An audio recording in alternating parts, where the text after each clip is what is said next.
आपण पाहताय महाधुरळा.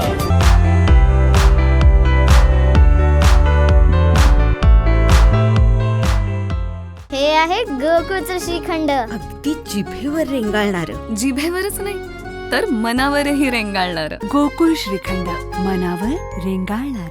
नमस्कार, महाधुरळा युट्यूब चॅनलमध्ये मी गुरु बाळमाळे आपल्या सर्वांचं मनापासून स्वागत करतोय. सध्या कोल्हापूर जिल्ह्यात नव्हे तर पश्चिम महाराष्ट्रात गोकुळचं राजकारण प्रचंड गाजत आहे. याच गोकुळमुळं सध्या महायुतीत धरार निर्माण होण्याची चिन्ह आहेत. उभी फूट पडण्याची चिन्ह स्पष्ट होत आहेत. कारण राष्ट्रवादी आणि भाजपचे नेत्यांचे समर्थक थेटपणे एकमेकांच्यावर आरोप करत आहेत.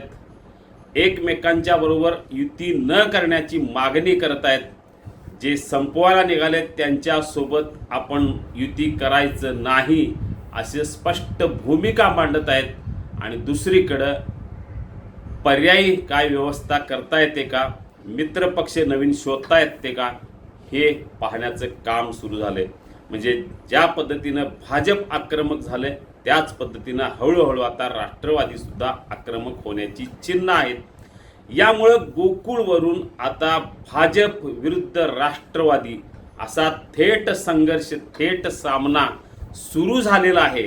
होण्याची चिन्ह नाहीत तर ऑलरेडी सुरू झालेला आहे. त्याचं पडसाद आता काय उमटणार हे येत्या 15 दिवसात नक्की कळणार आहेत. कारण 5 मे रोजी गोकुळवर प्रशासक येणार हे स्पष्ट आहे. कारण न्यायालयाची सुनावणी आता 28 तारखेला आहे.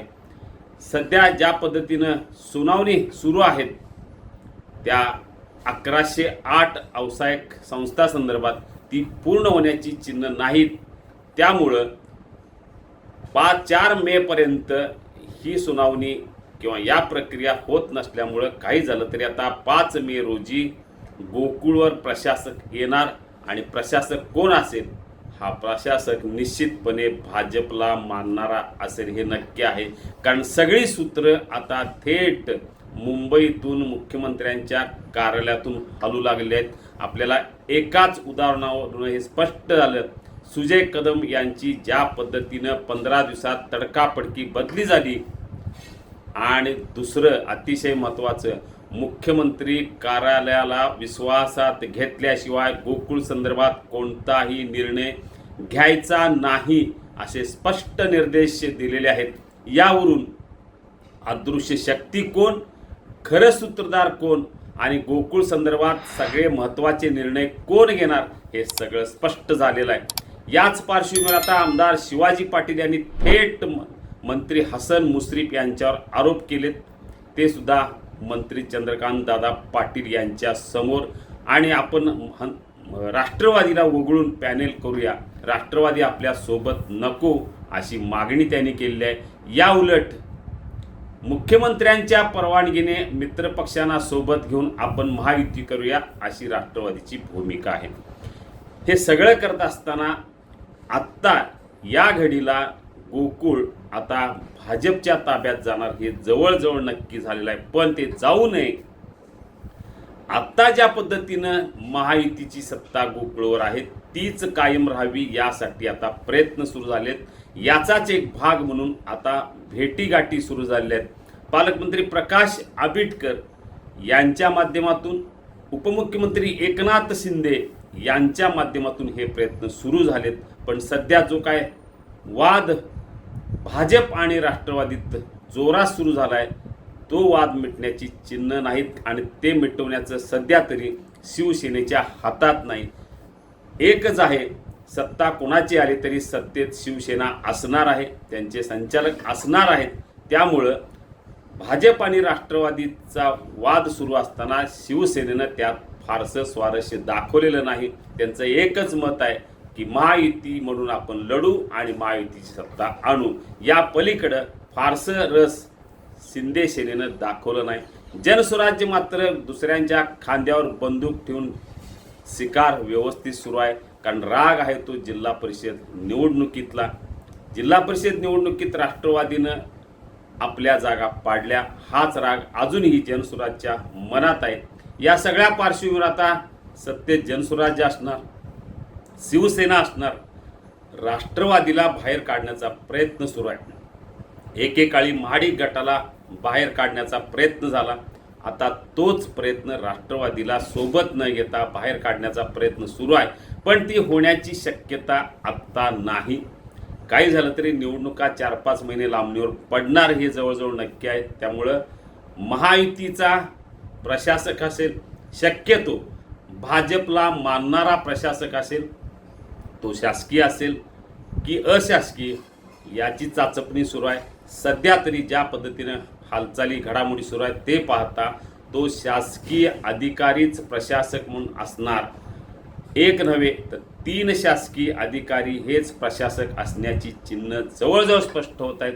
आता हा अधिकारी कोण हे आठवडाभरात समोर येईल. या सगळ्या पार्श्वभूमीवर गोकुळच्या माध्यमातून सध्या महायुतीत उभी फूट पडताना दिसत आहे. 2-3 वर्षे कोणती निवडणूक नाही. विधानसभा लांब आहे, लोकसभा लांब आहे. आता फक्त तोंडावर आहे ती विधान परिषद निवडणूक. विधान परिषद निवडणुकीत भाजपचा उमेदवार ठरलेला आहे. शरद लाड हेच पदवीधरमधनं लढणार. दुसरीकडं भैया माने प्रयत्न करत आहेत, त्यांनाही अडवण्याचा प्रयत्न होण्याची चिन्ह आहेत.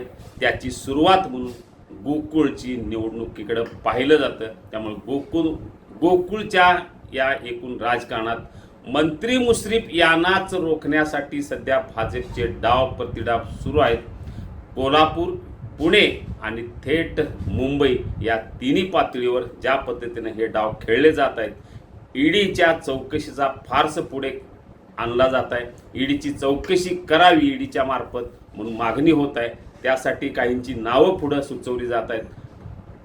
या सगळ्या पार्श्वभूमीवर भाजपला गोकुळवर एक हाती सत्ता काही महिने तरी ठेवायची आहे आणि त्यासाठीच ही सगळी धडपड, हे सगळे प्रयत्न सुरू आहेत. 15 दिवसात यामध्ये काय होणार हे महत्त्वाचं आहे. सध्या तरी सर्वांची इच्छा आहे की महायुतीचीच सत्ता गोकुळवर यावी. हे होत असताना आणखीन एक सगळ्यात महत्त्वाचं, आमदार सतेज पाटील यांना गोकुळच्या सत्तेतून बाहेर काढण्याचा प्रयत्न सुरू आहे. मंत्री मुश्रीफ यांच्या खांद्यावर बंदूक ठेवून हे काम करायचा प्रयत्न आहे. कारण जोपर्यंत सतेज पाटील आणि मुश्रीफ एक आहेत तोपर्यंत गोकुळची सत्ता त्यांच्या ताब्यात असणार आहे. त्यामुळं मुश्रीफ यांच्या खांद्यावर बंदूक ठेवत आमदार सतेज पाटील यांना गोकुळमधून बाजूला काढण्यासाठी प्रयत्न काही गटाचे सुरू आहेत. या सगळ्या पार्श्वभूमीवर आता महायुतीत उभी फूट पडताना दिसत आहे. ही फूट खरंच पडणार का? ती फक्त गोकुळच्या पुरतं मर्यादित राहणार. कारण महायुतीची सत्ता आता जिल्हा परिषदेत आहे, जिल्हा बँकेत आहे, गोकुळमध्ये आहे, महापालिकेत आहे, बाजार समितीत आहे, शेतकरी संघात सुद्धा आहे.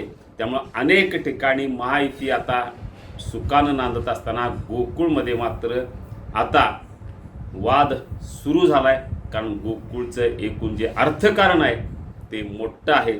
जवळजवळ 4000 कोटीवर उलाढाल आहे. 20 लाख लिटर रोजचं संकलन होत आहे. 272 कोटीच्या ठेवी वाढलेल्या आहेत. जे एकूणच गेल्या 5 वर्षात गोकुळची खवडदौड मोठ्या प्रमाणात आहे. गोकुळसारखी संस्था आपल्या ताब्यात राहावी असं प्रत्येकाला वाटणं साहजिक आहे. आणि याच राजकारणातून सध्या डाव प्रतिडाव खेळले जात आहेत. पण या डावामुळं गोकुळच्या माध्यमातून महायुतीत नेमकं काय शिजतंय, त्याचे पडसाद काय उमटणार, नेमकं काय होणार पाहूया. धन्यवाद.